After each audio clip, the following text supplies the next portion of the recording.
Du centre d'éducation et de formation environnementale du ministère de l'Environnement et de la Transition écologique. Vous revenez sur l'importance de la semaine. Merci à toute la communauté internationale qui s'est mobilisée pour célébrer cette journée du 22 avril 2024, marquant donc célébration de la journée internationale de la terre-mer. Une journée qui a été célébrée pratiquement depuis 1970 dans presque beaucoup de pays, plus de 184 pays au monde et actuellement tous les pays donc, qui ont signé des conventions internationales sur la protection donc, de l'environnement, de la biodiversité, etc. Donc c'est un événement qui se veut mobilisateur, c'est un événement qui se veut véritablement de sensibilisation. C'est un événement qui se veut de mobilisation donc de toute la communauté internationale pour véritablement avoir, comme je le dis toujours, une petite bienveillance envers la planète qui nous abrite. C'est cette planète Terre qui nous offre habitat. C'est cette planète Terre qui nous offre nourriture. C'est cette planète Terre qui nous offre par exemple l'oxygène qu'on respire. C'est cette planète Terre qui nous offre donc cadre de vie. Et donc toute la communauté internationale, tout citoyen se doit véritablement de faire un petit geste donc pour pouvoir protéger donc cette planète Terre. Donc là c'est toute l'importance donc de la cérémonie qui nous réunit ce matin. Donc pour lancer un appel à toute la communauté internationale, à tous les citoyens, quel que soit l'âge, quelle que soit la position géographique, quelle que soit l'activité. Donc, quel que soit son état physique, d'avoir véritablement une pensée à cette planète Terre donc, qui nous abrite. Et les scientifiques donc, l'ont remarqué et l'ont dit à plusieurs reprises. Donc, on ne trouve pas pour le moment aucune autre planète où donc, de telles espèces vivantes soient présentes. Donc, c'est seulement sur la Terre. Donc on voit les espèces vivantes, animales, végétales, fongicides, microbiennes, donc pouvant évoluer véritablement donc, à cet état-là. Monsieur le directeur, quelles sont les perturbations environnementales causées par les activités humaines? Donc il est communément admis que les perturbations notées au niveau de l'environnement sont dues à l'homme. Et je le dis toujours que, vous m'excusez un peu du terme, le principal danger de la planète, c'est l'homme. C'est l'homme qui cause les nuisances. C'est l'homme qui détruit les habitats des autres espèces vivantes. Si vous allez dans la mer, le péril plastique dont on parle, c'est dû aux activités humaines. On parle du changement climatique avec ses corollaires que sont les inondations, les canicules, l'avancée de la mer, la désertification, la perte de biodiversité, donc l'agriculture menacée, tout ça, ce sont les activités humaines.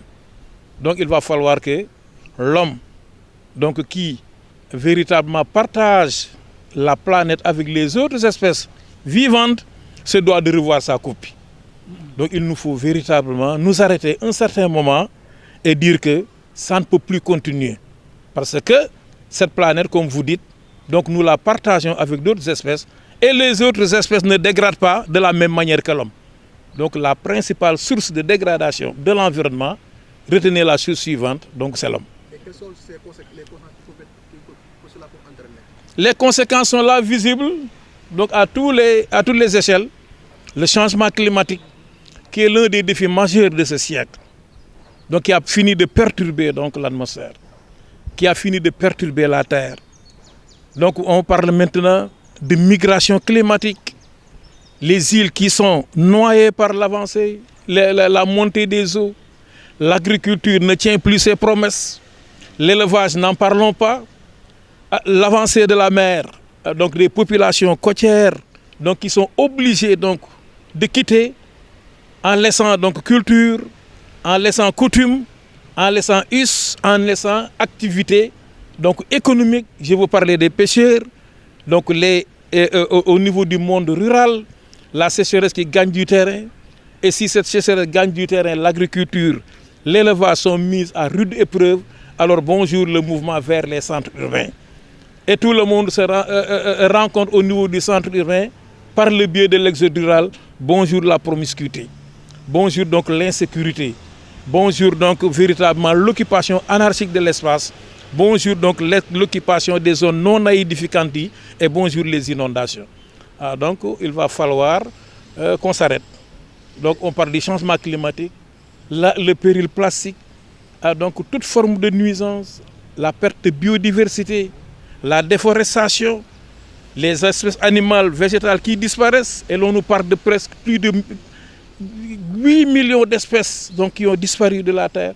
Et tout ça, c'est l'œuvre de l'homme. Donc les conséquences sont là visibles, les conséquences sont là perceptibles, les conséquences sont là tangibles. Et donc là, nous sommes obligés véritablement de nous adapter donc, pour pouvoir évoluer donc, sur cette planète. Une solution à proposer pour avoir un écosystème sain où il fait bon. Donc, dès l'instant qu'on a mesuré donc, les causes, donc on connaît les conséquences. Maintenant, ce qu'il y a lieu de faire, c'est apporter des solutions durables. Le problème est très bien cerné. À mon avis, tout le monde sait ce qu'il y a lieu de faire. Si je parle du changement climatique avec ses conséquences fâcheuses, donc il faut réduire les émissions de gaz à effet de serre.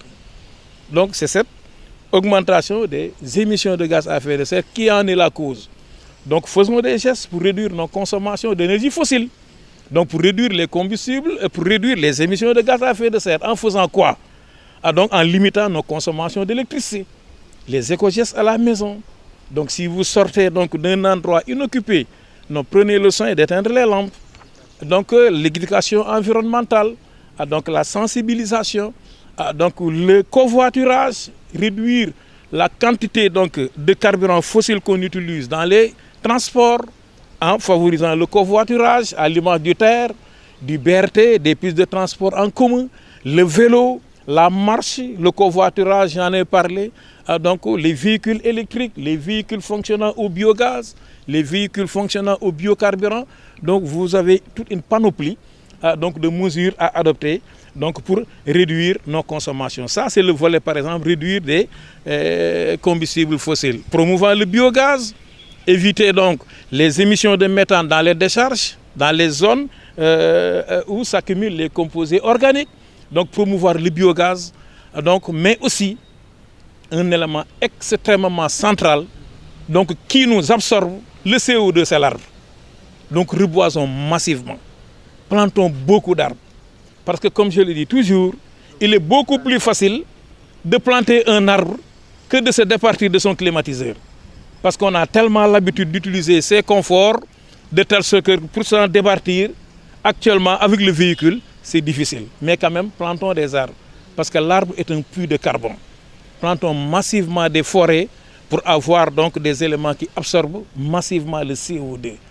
Donc il y a véritablement beaucoup de gestes à faire pour protéger l'environnement, éviter de jeter les déchets n'importe où, les sachets plastiques. Donc il faut qu'on tende à les recycler, réutiliser, recycler, réduire la consommation, réduire les déplacements pour pouvoir s'approvisionnement en nourriture, avoir une nourriture locale, réduire les déplacements en ville, par exemple, pour que les lieux de travail et les lieux d'habitation puissent être à proximité pour éviter d'utiliser à chaque fois les véhicules. Donc éviter l'étalement urbain comme on dit. Quoi. Et quand il y a du rôle du jardin potager dans cette restauration de l'écosystème? Le jardin potager, je reviens toujours sur l'importance de l'arbre, sur l'importance de la plante. Ne serait-ce que contribuer à la sécurité alimentaire, contribuer donc à la mise à disposition donc, de fruits et de légumes pour la consommation, mais aussi, comme je l'ai dit, l'arbre est un important puits de carbone. Donc plus on reboise, donc plus on absorbe donc, le CO2 qui est responsable du réchauffement climatique. Et comme vous l'avez dit, le centre expérimental est un centre d'éducation environnementale. C'est un centre qui va nous permettre de renforcer nos capacités.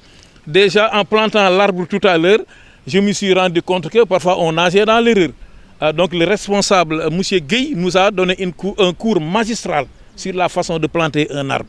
Donc c'est un lieu d'apprentissage, un lieu de renforcement de capacités, aussi bien pour les adultes que les jeunes, les enfants, les élèves, les apprenants viendront ici Les groupements de femmes viendront ici donc pour bénéficier des sessions de renforcement de capacité sur le reboisement, sur le micro-jardinage, donc pour améliorer leurs activités génératrices de revenus.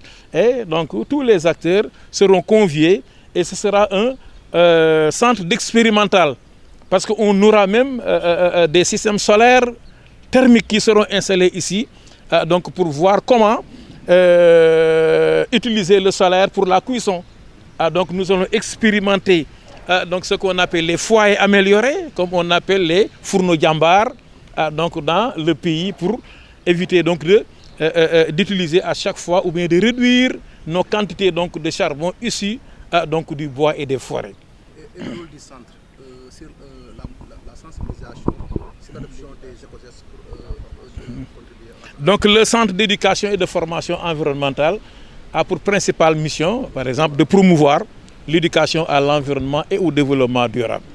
Donc de nouer des partenariats avec les différents partenaires, les services du ministère et les autres acteurs. Mais aussi coordonner tout ce qui est éducation et formation environnementale à travers, comme je l'ai dit tout à l'heure, l'éducation, à travers la formation, à travers la sensibilisation pour tous les acteurs. Nous sommes à l'école, nous sommes dans les quartiers, nous sommes donc dans les garages, nous sommes au niveau des universités, les bois d'école sont à l'intérieur de l'école. Aucun acteur n'est laissé en rade parce que l'environnement donc concerne tout un citoyen. Donc enfants, jeunes, adultes, hommes, femmes, donc sont nos cibles. Donc véritablement, l'éducation environnementale, c'est l'épine dorsale même du centre. Donc éduquer, former, sensibiliser, renforcer les capacités pour une mobilisation générale autour de la protection de l'environnement et du développement durable. Alors pour finir, c'est quoi le message ou l'appel que vous aimeriez véhiculer à travers cette journée? Donc, à travers cette journée, je lance un appel à tous les citoyens. Aucun geste n'est de trop. Et je dis que tout le monde peut faire ce petit geste. Donc tout le monde peut faire le petit geste. Le petit geste consiste à quoi? À planter un arbre et à l'entretenir. Le petit geste concerne quoi? Donc à ne pas jeter le sachet plastique. Le petit geste consiste à quoi? À maintenir les toilettes propres. Le petit geste consiste à éviter le déplacement toujours par les véhicules utilisant des carburants fossiles. Donc ça, c'est les gestes qui sont à la portée de tout le monde. Et ces gestes-là, tout le monde peut le faire. Élèves, étudiants, donc particuliers, travailleurs de l'administration, partout. Nous voulons véritablement qu'à partir de cette journée, donc un nouveau déclic donc, se fait au niveau national pour que chaque Sénégalais, chaque citoyen mondial puisse se dire que la protection de l'environnement, c'est moi. Au lieu de pointer du doigt l'autre, donc dites-vous bien que la solution est entre nos mains et nous pouvons faire encore et encore et encore donc pour sauver notre planète pour les générations futures. Merci. Du CFE, nous sommes régis par véritablement les attributions du ministère de l'Environnement et du Développement durable. Donc les orientations du gouvernement sont claires. Le gouvernement du Sénégal, à sa tête, donc il y a monsieur le Premier ministre, donc Ousmane Sonko, donc qui a reçu des orientations fermes de son Excellence monsieur le Président de la République Diomaye Diakhar Faye. Donc entre autres orientations, donc nous avons le développement donc de l'environnement et sa protection. Et ce qui m'a le plus véritablement fait plaisir dans ce projet concernant l'environnement, c'est le premier point concerne l'éducation environnementale. Le deuxième point concerne l'efficacité énergétique et la transition écologique. Donc pour vous dire que le CFE donc est impliqué donc dorénavant et comme il l'a toujours fait donc dans la mise en œuvre donc de la politique environnementale et de transition écologique donc du Sénégal. Et on a beaucoup donc d'activités à mener donc dans ce sens à travers le bois d'école donc qui consiste à reboiser, à reverdir, à aménager, à embellir donc les établissements scolaires et universitaires du Sénégal. Aussi il y a l'autre programme, le programme Éco-Gestes, donc qui consiste à sensibiliser le public sur les attitudes éco-responsables, donc sur des gestes de protection de l'environnement, sur des gestes de promotion du développement durable et sur des gestes donc de promotion de la transition écologique. L'autre programme aussi, c'est le mercredi vert. Donc le mercredi vert qui concerne aussi l'école et même le public. Donc des élèves sont invités au niveau du ministère, dans l'auditorium du ministère même, ou bien le centre se déplace vers les écoles qui disposent par exemple de grandes salles où on peut tenir des séances de sensibilisation, de projection de films, donc de quiz, d'activités culturelles, parce que aussi des artistes sont invités à travers donc des prestations théâtrales, à travers des prestations artistiques, donc ayant trait à l'environnement. Donc on a une plateforme numérique, donc alambi, aalam-6b.com, donc d'éducation et de formation à l'environnement. Et aussi on a un important volet de formation, de renforcement de capacités et de sensibilisation pour l'ensemble des acteurs et d'autres programmes qui concourent à la mise en œuvre de la politique environnementale et de transition écologique donc du gouvernement du Sénégal, défini par son Excellence Monsieur le Président de la République, Diomaye Diakhar Faye.